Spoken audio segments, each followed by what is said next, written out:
West Indies Pakistan ته په ډومبني ټیسټ میچ کې په 90 رنزونو باندې یو ډېر غټ شکست ورکو د پاکستان ټیم په سیکنډ اننګز کې په 120 رنزونو باندې ټوټل ټیم اوټ شوی دی صرف بابر اعظم نټ اوټ پاتې شوی په سیکنډ اننګز کې بقایا ټول ټیم اوټ شوی دی بابر اعظم په 58 رنزونو باندې نټ اوټ پاتې شوی دی په سیکنډ اننګز کې پاکستان 120 رنزونه جوړ کړي دي چې 120 کې 58 رنزونه د بابر اعظم دي اور بقایا 62 رنزونه چې کوم دی هغه د پاکستان بقایا لس کلاړیانو جوړ کړي دي خو د افسوس خبره ده چې د دې باوجود هم په بابر اعظم باندې تنقید کیږي چې بابر اعظم ولې سټرایک خپل زیات نه اخیستو بابر اعظم ولې سنگل کولو چې د نور کلاړیانو سره اوټ کېدل چې کله بابر اعظم سره وای کمزوري کلاړیان نو بابر اعظم ته نو پکار چې هغه سټرایک روټیټ کول بابر اعظم لا پکارو چې هغه ټول بالونه خپل واخل ولې ولا دا کمزوري بیټسمنان را مخ کول لکه ډېر خلک په بابر اعظم باندې اوس دا تنقید هم کوي تاسو لمه وینا کمه چې ګټوم په بابر اعظم تنقید د چې بابر اعظم پکې سلو بیټینګ کو یا بابر اعظم داسې یا بابر اعظم داسې کې میچ بایلی بابر اعظم پکې سکور نه کینو بیا په تنقید کیږي چې میچ بایلی او بابر اعظم پکې سکور وکي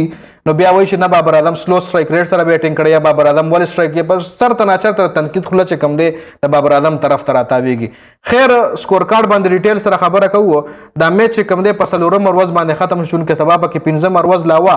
نن پکې 15 ورځ و په دې میچ کې خو بیا هم په څلور ورځو کې دا میچ ختم شو ډومبني بیټینګ د ویسټ انډیز او ټاس یو غټل ډومبني بیټینګ واغښتو په فرست اننګز کې ویسټ انډیز جوړ کړ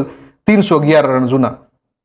چې په جواب کې ورپسې پاکستان 282 رنزونه جوړ کړ یعنی تقریبا 29 رنزونه قرضدار پاکستان پاتې شو په فرست اننګز کې نو بیا په سیکنډ اننګز کې ویسټ انډیز جوړ کړ 181 رنزونه او 29 ور سره هغه رنزونه نو تقریبا 210 رنزونه ټارګټ چې کم دی هغه پاکستان ته ملاو شو په سیکنډ اننګز کې پاکستان ته 210 ټارګټ ملاو چې دغه 210 رنزونه پاکستان نه دی کړي په 120 رنزونو باندې ټوټل ټیم اوټ شوی دی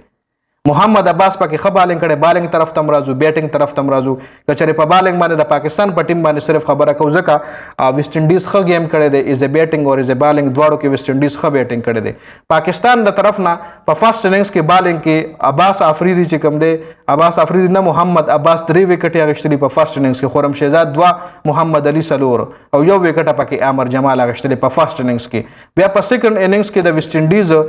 لس کلاړیانو ټو په 181 چې هغه کې عباس محمد عباس 15 وکټ اخیستلی دي خورم شهزاد 2 وکټ اخیستلی دي محمد علي 2 وکټ اخیستلی دي او یو وکټ عامر جمال اخیستلی ده خو په فرست اننګز کې خو پاکستان سره ښه سکور چې کوم دی شان مسعود کړو 109 رنزونه په فرست اننګز کې پاکستان 282 کړو او په سیکنډ اننګز کې پاکستان 120 رنزونو باندې ټوټل ټیم اوټ شوی دی چې دې کې زیات سکور بابر اعظم جوړ کړو بابر اعظم پکې نټ اوټم پاتې شوی دی